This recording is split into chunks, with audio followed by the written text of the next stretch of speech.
And it's got to be like most recent publication. Okay. Say like within a year or two. Okay. All right, guys. No review. Let's get into this because there's not enough time left. You have 62 slides? Yeah. Oh my gosh. It'll be good. I can go through them relatively quickly. Okay. So, anyways, my name's Dan. I'm here to talk about another paper. But before we begin, I was absent last journal club because I was in California, and so I just want to show you real quick what I was doing there. Wait, which one? Last slide. No, this is not. This is the first slide. You know, I'm gonna use my mouse. Okay, this works too. All right. Okay. Look, I was catching lobsters. Okay. Look, this is not even actual size. I think they're slightly bigger than this. Okay, they're pretty big. Okay, you go diving at night and you just go pick them up. The season opened a few weeks ago, and that's when they're the thickest. So you just go down there and just pick them up. Right. Okay, so that's me with the lobsters. Right. I was pretty stoked. I caught my 2-day limit of 14. And then check this out. Some of them are huge. Look at this one. Oh my God. Was that big to you? That was only 4 pounds. Okay. And if that was not big enough, check this one out. 5.7 pounds, and it broke my previous record too. So I'm super stoked. It's like a baby. It's like a baby. Yeah. So there you go. And the one that I made you was only 2.5. So that's for comparison. Baby. What did you name them? Dinner 1 and dinner 2. Yeah. So, okay, you guys, let's get into this. The paper that I wrote this time, because Dr. Xu wants me to learn about matrix proteins of otolith biomineralization. I found this one recently, published a couple months ago. In vivo and in vitro analysis of Starmaker activity. What's wrong with the zebra? It's a zebra! Oh, that's neat. Yeah, okay, otolith biomineralization. And so, let's just make sure we know what these terms mean. In vivo and in vitro, this is what happens in real life. Okay, and you can study the actual organism to get in vivo data. All right, in vitro means you're trying to replicate this process in a lab. Okay, so we get the idea of in vitro fertilization, trying to do that test tube baby thing. Okay, so in vivo and in vitro analysis of this protein's activity on otolith biomineralization. Alright, so for this, let's talk about otolith real quick. I'm sure you guys heard of it before. An otolith is a fish ear structure. Okay, I want to be really careful with the word ear bone here because people call it a bone just because it's hard. But it's not homologous to our ear bone. Okay, it's just the hard structure inside of it. Okay, we have 3 of them.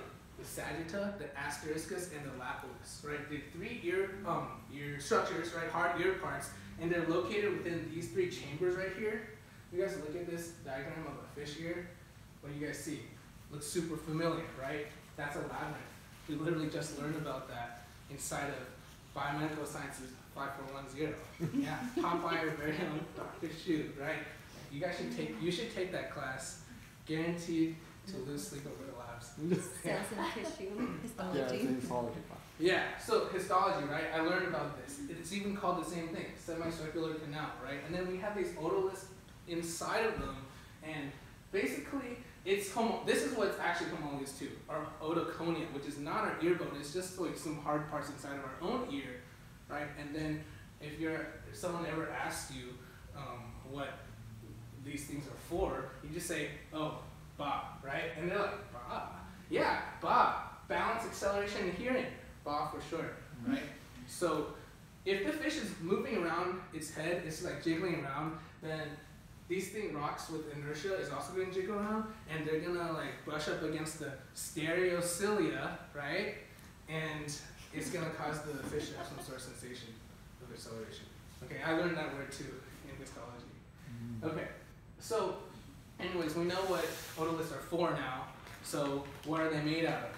Hint, it's a hard structure and it lives in the water. So what kind of chemical do you think made it? Calcium what? Calcium bicarbonate.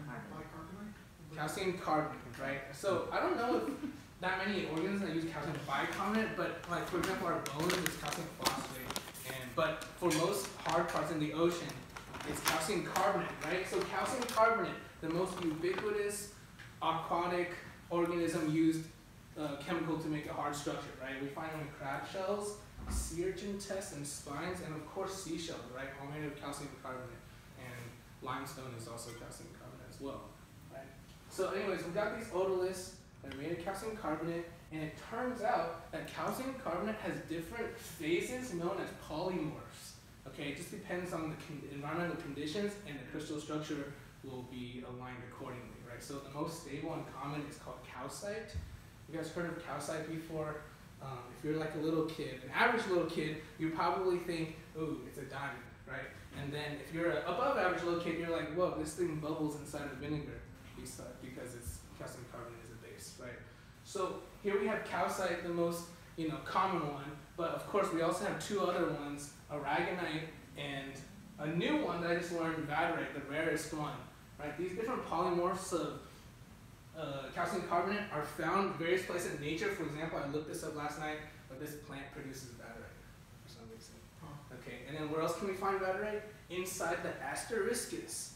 Okay, the asteriscus of fish otoliths for some reason is vaterite. Okay, and then the other two are either calcite or aragonite depending on the species. Okay, so for zebrafish, it's actually aragonite for the other two. All right, and by the way, this is not a zebrafish otolith because the sagitta of zebrafish is actually not the biggest one. Right, they usually use the biggest one to do their studies, and zebrafish is the lapillus. So this is actually from a flatfish in Central California. But the point is there's three different types of ear bones, or ear structures, and this one is different from the other ones, right? It's the odd one out. So we're going to take the lapillus, which is the biggest one of the zebrafish, and we're also going to take the odd one out, the vaterite one, and we're going to see what types of matrix proteins are associated with those ones. Okay? So let's take a look, right? This is an otolith, a cross section. Why are we so interested in otoliths for study? Well, what does this look like? Wait, what did you guys say? It's like tree rings. Yeah, tree rings, right? Exactly. Yeah, this is like tree rings. Wait, what did you guys say? I was looking at a picture of like an oyster shell up there. Oh, it's It a is little odd. bit. I A little will- bit. It's It's similar. Just a You know, tiny that's bit, at the but top of my brain right no, now. hold on. It's The similar, oyster shell yeah. has to close on one end though. It doesn't Okay. like ring from the center. Oh. Right? So yeah, that's a tree rings, right? This looks like tree rings, and that's what they are, growth rings. And so basically, growth rings and the most straightforward usage of otoliths is determine the age of the fish. If you want to do some sort of ecological studies, right? But secondly, and more importantly, we're interested in otoliths because they're hard, right? And if they're hard, then that means they had to be created somehow. So maybe you can study the process, or you can study the material itself, right? So the process, known as biomineralization, is one facet of the study of otoliths.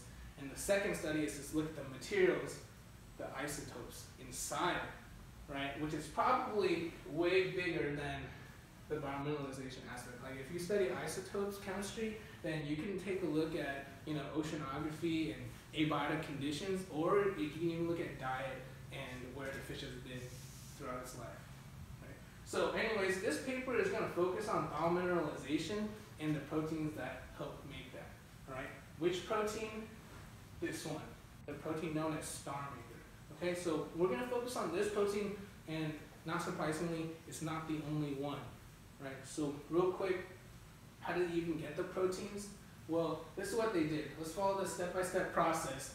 They're going to wash and sonicate the otolith. So you get the proteins from the matrix, the ECM, right, the extracellular matrix of the otolith itself, and then you sonicate it, right? You use sound waves to jiggle it around so that it kind of fractures it, creates fragments, and then from there we're going to get the protein off of the shell by digestion. Okay, you use the trypsin to digest the proteins, get them off, and then we're going to try to precipitate the proteins out of the solution, and then once it's out of the solution, the way to separate like precipitates is by using a centrifuge, like for example blood, right? Okay, you do the centrifuge, and it's not a solution, it's a suspension, so then you can, once you figure out where all the proteins are located, you just suck it out with a pipette, right? So they get that, they get all the proteins out, and this is the basic method. It's actually a lot more complicated than this. This is the true method that they use, but those are probably the most important parts. They got the protein from the otolith. Okay, once you get the protein, now what they want to do is they want to try to identify it, and they do that via fragmentation. So they're going to digest it further with trypsin list C, okay, and then through all this process, they label the peptide, send it through a machine, and then the machine is going to try to identify which proteins the fragments belong to. Okay, and here's the interesting part. They break the protein out into the tiny little fragments, so now there's a bunch of fragments, and the machine guesses which protein it probably came from, and all it can give back is a probability of whether it's the protein that you want or not. And they're going for probabilities of greater than 95 or 99%. So it's okay, I guess, right? But you can never be sure because multiple proteins may have the same sequences inside, right? So let's take a look, right? You do all these things, and once you get your list of proteins out, you just hope that one of them is StarMaker, and then good, you got that one, right? So let's see, did they get it? Yes, right? Out of the 52 proteins that they isolated from the otolith, they decided to look at these 9 because these 9 have been talked about in previous studies of otoliths as being related to biweekly. Okay, maybe other ones that they did not include are also important, but these are the 9 that they selected, and here we see StarMaker as being the second most common one as determined by their mass spectroscopy. Okay, so this is the protein that they're using, right? And this is, what is it? This represents in vivo data, right? Because this protein composition was taken from the actual otolith itself. So this is in vivo data, right? Any protein that was found here was put in by the fish itself, okay? So here we have in vivo data on the proteins, and from this data, you can actually tell a lot about it already. First of all, which proteins are present and which proteins are not present, which is actually even more important, because which proteins are present, well, you don't know if it has to do with biweekly or not. And you also don't know if it was cross-contaminated with other tissues. But proteins that were not present are definitely not involved in the biweekly, right? And one important protein that they did not find was OTOC1, which is used for biweekly of the young fish. So what does that mean? In adult fish, they use different proteins. Throughout their life cycle, they might use different proteins to do their biweekly, right? And this is one such one that is no longer used as an adult. Do they specifically say what age? No. No, just young fish. Yeah. Okay. So previous studies with larval fish, you may find this, but in this paper they did not. They used adult wild-type zebrafish. Okay. So why did they choose StarMaker out of all the other ones? Because it's special, right? This is the only one out of these 9 that gets phosphorylated, right? And phosphorylation is basically when you try to attach a phosphate group to some sort of biological molecule, okay? Whether it be a nucleic acid or ADP to create ATP, right? And also proteins, right? You might try to attach phosphate groups to proteins, and what it ends up doing is it actually is a regulatory mechanism, because if you attach a phosphate group, probably the easiest way to understand this is it changes the structure a little bit, and so you change the function. And if you change the function, and if it's any function that's not the intended function, then you basically turn it off, right? So phosphorylation and taking the phosphate back off is a regulatory mechanism to actually turn on and off the protein's usage. All right, and this one actually has it. So that means that StarMaker is important, right? The reason why we think it's important because it's phosphorylated is any important chemical or process or driver that is used must have a braking mechanism, right? You cannot get from A to B successfully if you use the gas pedal alone. Otherwise, you'll pass it. You need to brake at your destination, right? So this one has such a thing, phosphorylation. The other ones don't. So this one was the one that was chosen to be at least relatively one of the most important proteins used in biweekly here. Okay, so we've phosphorylated this. Now that we think it's important, we can look at the actual amino acid sequence of StarMaker to see what part of it is the important part. All right, so here's the sequence. This is it. The yellow parts represent all the fragments that they digested it into. So the computer had to take these yellow fragments and decide that this was from StarMaker. And the computer didn't even need these white portions to decide that it was StarMaker. Right? to give a 95% probability that it works. The green parts are the phosphorylation sites, so there you go.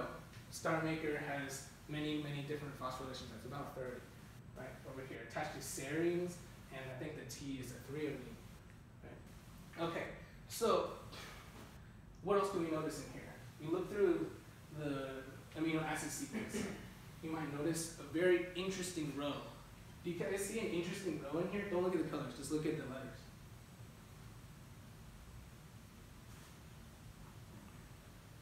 I'll give you a hint, it's towards the lower half. Is it repeats or something? Yes, which part?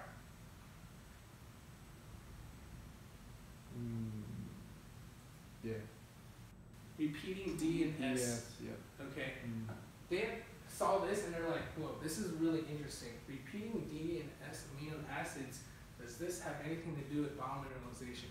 Right? The best way to test this out is actually to fragment the StarMaker into 2 fragments right here, so that you have one fragment with the DS and one without. And the one without is going to be your control now, right? You're going to try to take these 2, right?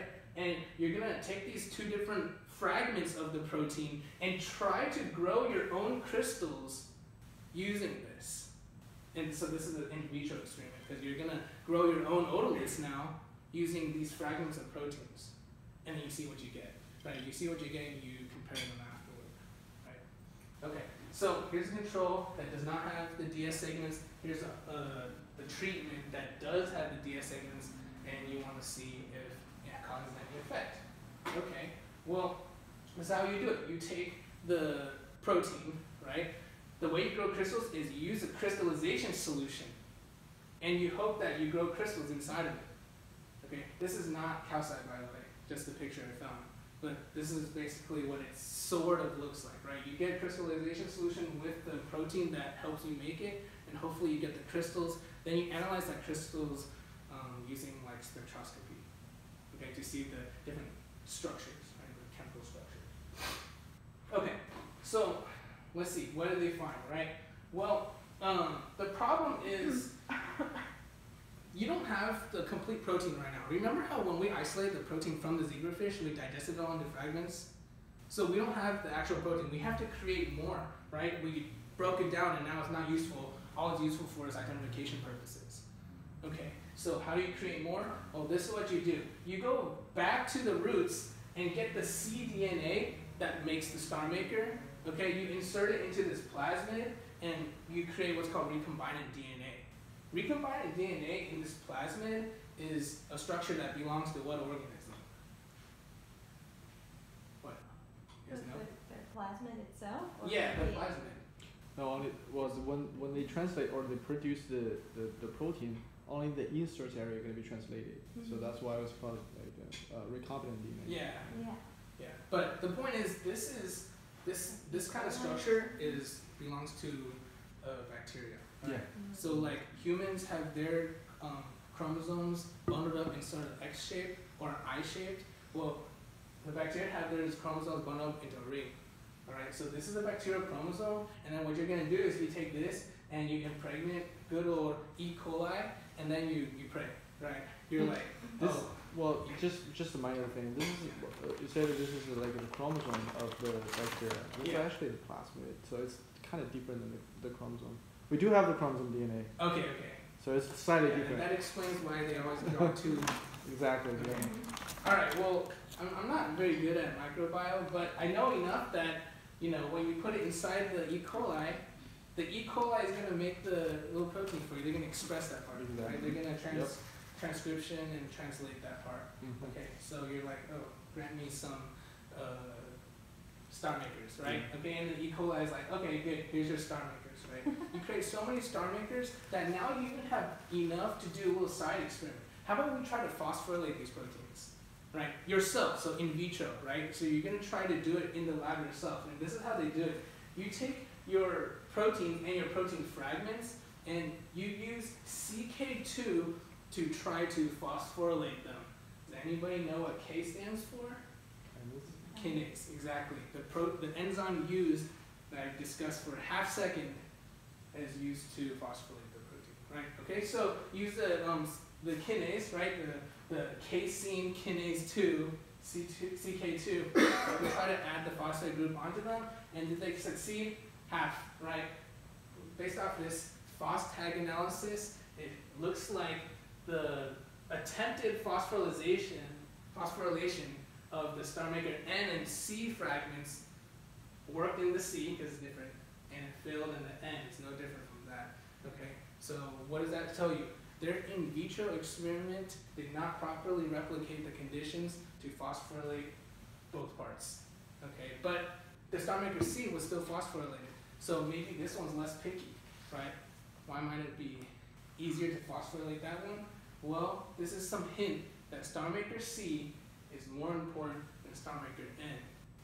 Okay, we're gonna find out. Okay, are they more important? Let's check their main experiment now. This is their main experiment out of all the little side experiments, testing Starmaker full length, the protein, against Starmaker N and C to see which one produces the best otolith, right? Okay, so these are crystals of the calcium carbonate that they grew themselves, right? The in vitro crystals that they grew, they're really tiny. And we can notice several things, right? First, the easiest thing to notice is which one's better, N or C? C, because this is the true protein, right? This is the true protein and it creates this. N creates this weird thing, but C creates almost the true protein. It basically has almost all the necessary information already to make the full length, the true otolith, right? Okay, sorry, that's not the right structured calcium carbonate crystal. Okay, that's the easiest thing to notice. The second thing is, well, if you want to look at their two treatment groups, one had very little and one had a lot of the protein. The amount of protein used increases the amount of mineralization. So just count the number of crystals. There's more here in this less here. That's it, right? The crystals didn't get that much bigger, but a tiny bit, right? But the amount is definitely different. The shape doesn't change too. Yeah. All right. So that's the first part. The second part is, well, which treatments are we missing? Guys know? What do we just do? What do we try to do in the previous step?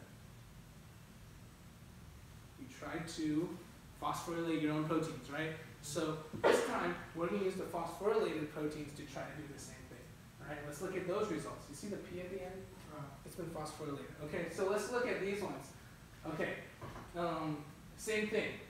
The C is similar to the P, and based off the amount, you create more. Okay, those are the two main things you can get out of this treatment setup, right? More protein means more biomineralization, and C might be good enough to approximate the full length thing itself. Okay, so now let's put it all together and see what the difference between phosphorylation does, right? Compare this versus this. It looks like phosphorylation has something to do with the rate of the crystal growth. Because the non-phosphorylated ones are bigger, indicates probably slower growth, takes longer to grow a bigger crystal, and then this one over here will increase faster. Okay, you grow a bunch of small ones. Okay, so whether I'm right about that statement or not doesn't really matter, because the point is phosphorylation, whether this is the desired product or this is the desired product, you can get either or depending on whether it's phosphorylated or not. Okay, so whichever one is the right one is not important. The point is one of them produces the right one. Okay, and phosphorylation actually does turn it on or off. Okay, so that's what we can get out of their main experiment. Right. So increasing concentration, increasing number of minerals. Right, we already went over that, and of course phosphorylation changes the rate. Okay, two main findings we can get from the main experiment.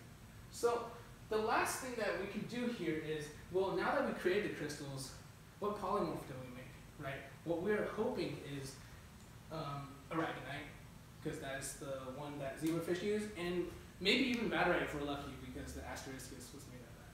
Okay, what do we get? We got good old calcite, the wrong one, right? So what does this tell us? It tells us that we do not know the proper conditions yet in vivo to accurately make our own crystals in vitro. All right. So more studies have to be done on the actual biomineralization conditions inside the ears of the fish. Okay, so in conclusion, right, we have in vivo and in vitro results, right? In vivo results is basically different proteins are used during different life stages, right? OTOC1 is present in young fish but not in the older fish. And then in vitro experiments are going to show us that in vitro conditions were not replicated perfectly, right? That was basically demonstrated by the fact that, well, we could not get the proper calcite or calcium carbonate. And second, we weren't able to phosphorylate the Starmaker N. Remember that one? But we were able to make the Starmaker C. So we don't know the current in vitro conditions. The second one, phosphorylation changes biomineralization ability, right? So whether you want a bunch of small crystals or when you want a few big ones, you can either choose to phosphorylate it or not, right? Second, third, presence of Starmaker itself affects biomineralization. For sure it does, right? Because you saw, if we use Starmaker or if we don't use it, then it's, the crystals are different, right? And the Starmaker C is important, right? We know it's important because the crystals were almost the same as the original Starmaker itself. What was the thing that Starmaker C had that the other one did not have again? The repeating DS region. So by that, maybe the DS repeats is what causes the Starmaker protein to function at all. Okay, so we need to study the DS repeats a little bit more. Okay, so last thing, Starmaker is an important protein involved in biomineralization of Zebrafish Otolith. Okay, so that's the end of the presentation. Hopefully that makes sense. You guys have any questions? Yeah, this is apparently a pretty good study, and they designed the things really well. And try to, make their points. There's kind of a couple of points you can say is kind of my concern. So number one, for the formation of this otolith, I never believe this is going to be a simple protein work. You know what I'm saying? It's got to be there's more proteins to involve in this. So that's probably why they couldn't get exactly the same material. Yes, right. From outside. Yeah. Regarding creating the wrong form of polymorph from calcium carbonate, the paper did explain that. So you need, first of all, there's more than one factor besides the protein itself to create the proper polymorph. And the second thing is, all previous studies have indicated that you need at least 2 proteins, not just one. Another thing is the condition, as you mentioned.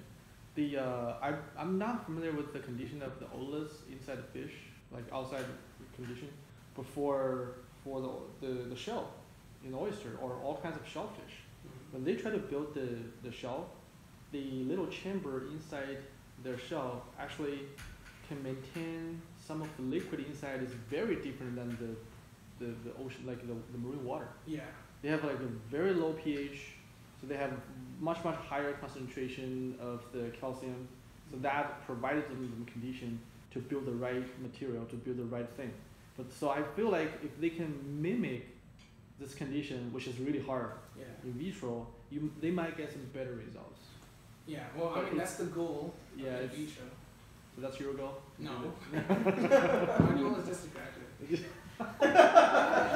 Very straightforward. Yeah, and catch lobsters. Right? Okay, well, no, you know what my goal is? This is my goal. Okay, so I just want to do real quick end of presentation pitch. I just got in touch with the sports clubs at TAMUCC, and I founded the table tennis club at TAMUCC. So if you guys are interested in ping pong or getting better, then I highly suggest going here and looking it up. Great, we have so many different specialties. Kayla used to play for the university volleyball. Yeah, so we have volleyball. We have ping pong. Alright, so if you guys want to join, have a volleyball club. This is my club. There's my email. And wait, hold on, check this out. Look, it's headed by our very own Dr. Xu. Yeah. Okay, so. Pongers. Yeah, you guys want. Pongers? You're the head of meetings. Pongers. That's funny. That's That cool. was a really good presentation. Are you gonna form I like that. side chains of the little ping pong tables called the Hunger Polymers? No. Yeah, speaking of That ping was pong, bad. I haven't Sorry. played ping pong for like 15 years maybe. You gotta get into this. We only played this as kids. I haven't played it in forever. But No, I get it.